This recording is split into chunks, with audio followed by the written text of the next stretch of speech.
দর্শক দেখছেন এখানে যে অবৈধ সংযোগগুলো রয়েছে সেই অবৈধ সংযোগগুলো খুলে আনা হচ্ছে। অর্থাৎ আজকে সকাল থেকে আপনারা যে বিষয়টি লক্ষ্য করছেন, অটোরিকশা যে গ্যারেজগুলো রয়েছে সেই গ্যারেজগুলোর মধ্যে অভিযান পরিচালনা করছে সিলেট মেট্রোপলিটন পুলিশ, র্যাব ৯ এবং জেলা নির্বাহী ম্যাজিস্ট্রেট।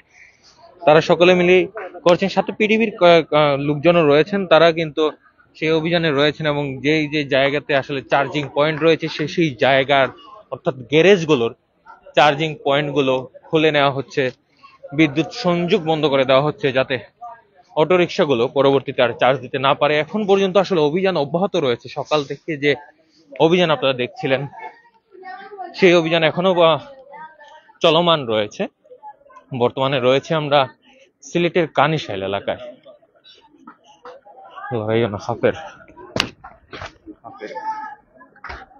কানিশাইল এলাকাতে রয়েছে এবং সেই এলাকাতে এখন পর্যন্ত আসলে আমরা যে বিষয়টি দেখেছি 5টি গ্যারেজের মধ্যে অভিযান পরিচালনা করা হয়েছে।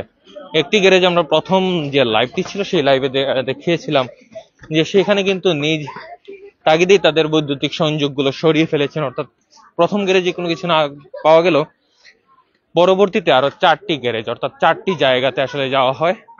সেই জায়গাগুলোর মধ্যে যে বৈদ্যুতিক সংযোগ রয়েছে সেগুলো বিচ্ছিন্ন করে দেওয়া হয় এবং চার্জিং পয়েন্ট যেগুলো ভিতরে চার্জিং কেবলগুলো রয়েছে সেগুলো আসলে খুলে নিয়ে আসা হয়। আপনারা দেখছেন এখনো আসলে অভিযান পরিচালনা করা হচ্ছে। বিদ্যুৎ সংযোগ মই দিয়ে উপরে উঠে তারপর কিন্তু বিদ্যুৎ সংযোগ বন্ধ করে দেওয়া হচ্ছে মই দিয়ে উপরে।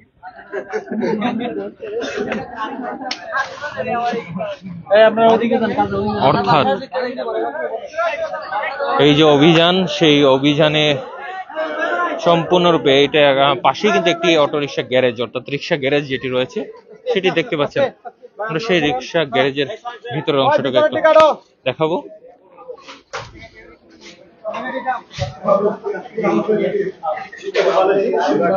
এখানেও আসলে মিটার গুলো খুলে নেওয়া হচ্ছে। এখানে মিটার নাম্বার পাইছো?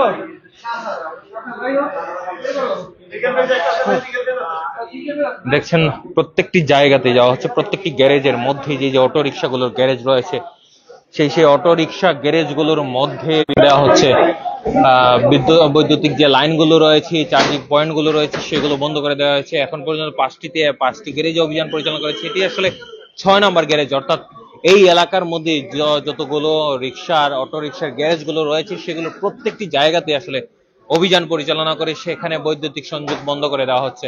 অর্থাৎ কোনোভাবেই যেন অটোরিকশা অবৈধ অটোরিকশাগুলো টমটমগুলো যাতে চার্জ দিতে না পারে, কারণ একটি অটোরিকশা বা টমটম চার্জ দিতে গেলে প্রায় 12 ঘন্টার মতো সময় লেগে যেতে পারে, সময় লেগে যায় আমরা জানতে পেরেছি যতটুকু। এবং এখানে স্থানীয় যারা রয়েছেন তারাও বলছেন আসলে এই অবৈধ সংযোগ বিচ্ছিন্ন করার কথা। তবে রিক্সা চালক যারা রয়েছেন অর্থাৎ অটোরিকশা চালিয়ে যারা জীবিকা নির্বাহ করেন তারা বলছেন যে এর বিকল্প একটি ব্যবস্থা করে দেওয়ার জন্য, কারণ তারা আসলে এই অটোরিকশা বন্ধ হয়ে যাওয়ার ফলে তারা এখন আসলে বর্তমানে কোনো ধরনের কাজকর্ম করতে পারছেন না। এবং যে বিষয়টি বারবার করে বলা হচ্ছে অর্থাৎ যে জায়গাগুলো থেকে রিক্সা আমদানি করে নিয়ে আসা হয় অর্থাৎ অটোরিকশাগুলো যে জায়গা থেকে নিয়ে আসা হয় সেই জায়গাগুলোতে আসলে অভিযান পরিচালনা করা উচিত বলে তারা অভিযোগ করছেন।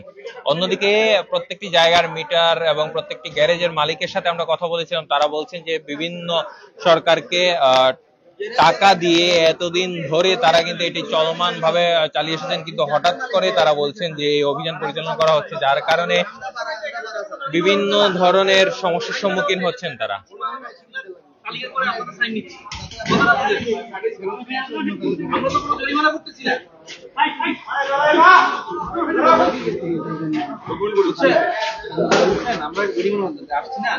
মালামাল নিতে সে তালিকা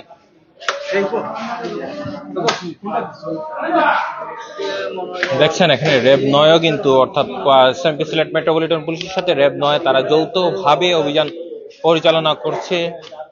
সাথে পিডিবির লোকজনও রয়েছেন, বৈদ্যুতিক সংযোগ যে যে জায়গাতে বিচ্ছিন্ন হচ্ছে তার তালিকা তৈরি করছেন। অর্থাৎ প্রত্যেকেই আসলে অভিযানে ব্যস্ত রয়েছেন।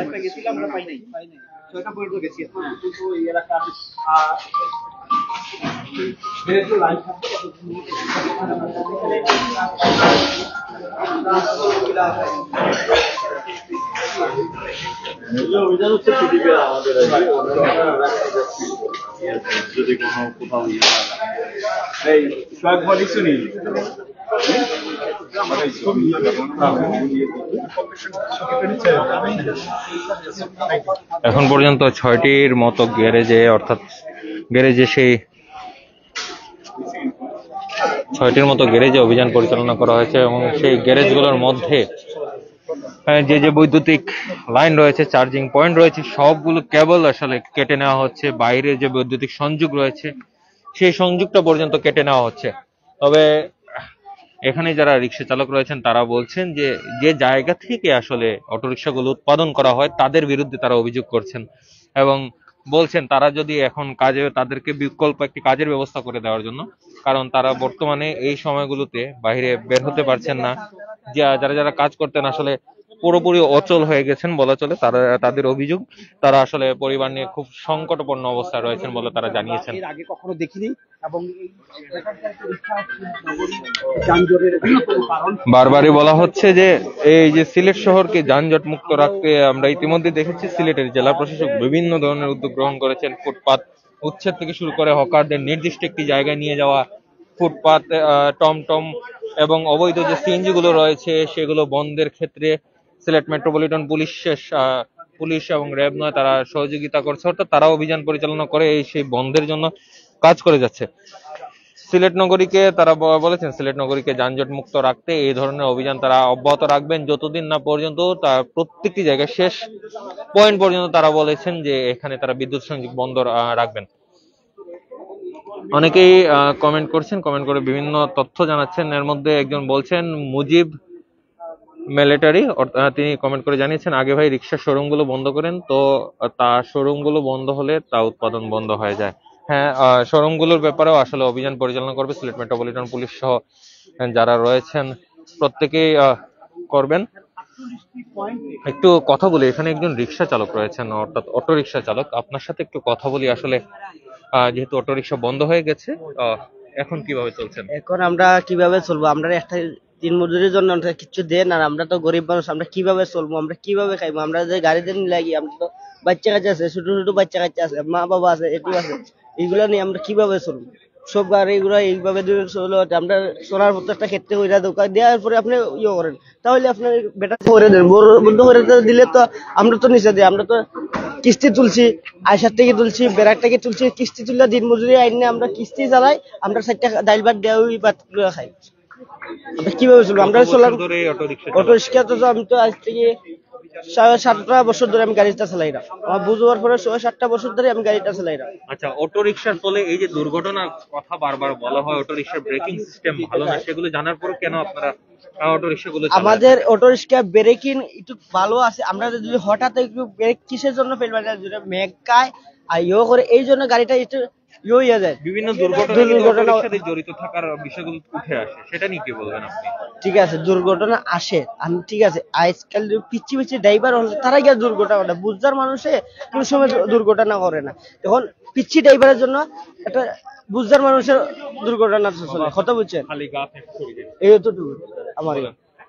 আচ্ছা, আপনার সাথে একটু কথা বলি। তো ভাই মনে করেন এই অটো গাড়িগুলো মনে করেন আপনার কিস্তি তুলিয়া, আমরা লোন তুলিয়া রিক্সাটা বানাইছি, বুঝছেন?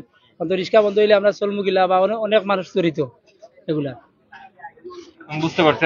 আপনার পরিবারে কতজন সদস্য আছে বা আপনার এলাকার কতজন মানুষ এই অটো রিক্সার উপর নির্ভর করে? অনেক মানুষ আছে ভাই।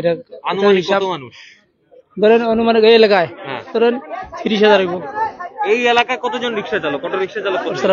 20,000 হইব। এত রিক্সা চালক এখানে? এরকম হইব 20,000 হইব। তো অনুমানিক আইডিয়া কইরা 20,000 হইব ভাই। আমরা তো কিস্তি ছিল লোন তুলিয়া মনে মারছি মনে করেন, বুঝছেন? বেশি সন্তারা ছিল না পারবো, আমরা গরিবের পেট্রোল লাত্তি দিছে না, আমরা কিস্তি তুললে গাড়ি বানাইছি, আমরা গরিব মানুষ, আমরা কর্মদেব, ওটা তুলতো যেন এটা তারাও তুলের, আমরা এটারে আমরা যেন কিস্তি চালাই যাচ্ছি, কিলা চালাইমু এটা আমরা কোনো সাহায্য করক, আমরা গরিব, আমরা তারা লাগান বড় লোক নাই। আমরা বউ বাচ্চা আপনার বাচ্চা কাচ্চা লইয়া কেমনে খাইমু? গাড়ির দাম দেখ, শোরুম বন্ধ করছে না, আইসে ওখানে কিন্তু আমরা গরিবের বেটা লাগতে দিত, আমরা গরিবের বেটা লাগতে দিতেছে, আমরা বাঁচবো কিলা? আমরা গাড়ির দাম দেখ, আমরা ন্যায্য দাম দেখ, গাড়ি দুইটার সময় উঠে কইব তোমার এই দিমু সেই দিমু, ফাঁস হইয়া আনলে কুলতেও নাই, বুড়ি আঙ্গুল দেখায়। আমরা ব্যাটারি গুলা তোমরা কিনে আনি শয়তানের বাচ্চা গরিবের বাঁচতে দিত না, 25,000 টাকা নেই, 60টা ব্যাটারি আনতে হইলে শয়তানের বাচ্চা কোনো বাড়ি বাঁচতে দিত না গরিব। অবৈধ বিদ্যুৎ সংযোগ দিয়ে আপনারা কেন? যে আমরা তো অবৈধ আমরা তো মনে করেন প্যারেজ বিলে আমরা টাকা দিই, চার দিই, আমরা প্রতিদিন চার দিই বিল দিই। টাকা করে দেন? 100 টাকা। এখানে প্রায় কতটি রিক্সা এখানে চার্জ দেওয়া হয় এই গ্যারেজে? এটা কইতে হলো না ভাই, আনুমানিক 50টার মতো। এটা তো এরা থাকে না হইতো। প্রতিদিন 50টা কয়বারে দেওয়া হয় চার্জ? কয়বার একটা রিক্সা চার্জ দেওয়া হয়? একবারই চার্জ। কতক্ষণ লাগে সময়? এরকম লাগে 7-8 ঘন্টা 9 ঘন্টা লাগে, আবার এর আগেও শেষ হয়ে যায়। ব্যবসায়ী মিটার। তাহলে এখানে রিক্সা গ্যারেজ যিনি পরিচালনা করছেন তিনি প্রায় 50টা রিক্সা প্রতিদিন চার্জ দেন, এরকম 5,000 টাকা করে প্রতিদিন ইনকাম। এটা মনে করেন মানে গাড়ি মনে করেন কোনদিন 40টা লাগে, কোনদিন 30টা লাগে, কোনদিন 20টা লাগে। এখানে বিদ্যুৎ কতটুকু টানে আপনারা তো জানেন? এখানে বিদ্যুৎ কতটুকু টানে একটা চার্জে? এটা আমরা বলতে পারতাম না, এটা আমরা বলতে পারতাম না ভাই। এটা তো আপনারা যারা মানে চার্জের মালিক আছে বা গ্যারেজ আছে এরা বলতে পারবে। সিলেটে লোডশেডিং বেড়ে গেছে কিনা দেখেছেন কিনা? এই গরমের মধ্যে বিদ্যুৎ পাচ্ছেন আপনারা? বিদ্যুৎ তো ভাই আলি তো আর এইটা যায় না, এই যে এসি আছে এগুলা আছে, এগুলা তো চার্জ আরো বেশি খায়। এগুলা চার্জ বেশি খায় না, এগুলা আপনার 7-8 টাকা বিল আয়, 7-8 টাকা বিল আয়। হিতা বন্ধ করে না তো আর এখন মানুষের ওয়াশিং মেশিন দেখা পড়তো, মানুষের লেখাপড়া করার লাগে 5টা এসি লাগাই তারে, আর মানুষের এক জায়গা গাড়ি চালাইবো, আস্তা ফ্যামিলি পালবো, এগু তার চোখত লাগে না, খালি আমরা খালি ফট করে চোখত লাগিয়ে গেল। মানে আমরা কি করতাম? আমরা কালকে থেকে চুরিতলাম আমরা কে আটকা, আমরা বউ বাচ্চা মা বাপ সব পালতে হলে আমরা যে চুরি করতে দিব, এই সময় কেউ আমরা আটকাই পারতো না, কারণ পাবলিকের উপর কোনো সরকার আর কেউ গঠন করতে পারতো না। আমরা সরকার রাইনা বলছি, সরকার আমরা ফুটকি মারা লাগিয়ে গেছে। এখন বাসার থেকে মরা সব সমান, আমরা চাই ওনার মরণ দেব না, এটা আমরা লাইসেন্স করে দেব, গাড়ি চালাইব। এই জায়গায় ইনপুট এই জায়গায় বন্ধ করতে পারে না, আমরা যে জায়গা থেকে গাড়ি ইনপুট এই জায়গা থেকে লাগি ভাই, তুমি 5টা করে এসি বিল্ডিং এর ভিতরে লাগাইতে পারো, আর আমি এক জায়গায় চার্জার লাগি ভাই, আমার সারা ফ্যামিলি বাঁচতে পারি না। এই দেশে আমরা বসবাস করে কি করতাম? এই দেশে বসবাস করে কি করতাম? অনেক দেশে কি আমরা চুরে থাকতাম? আমরা এই দেশের নাগরিক হইয়া ভাই, আমরা এই দেশের নাগরিক হইয়া যদি নাচতে আমরা চুরি করুন লাগে সরকারের কথা। আর এর ফলে আমরা 3,000 টাকা কিস্তি আইসা, আমরা কি কিস্তি সুন্দর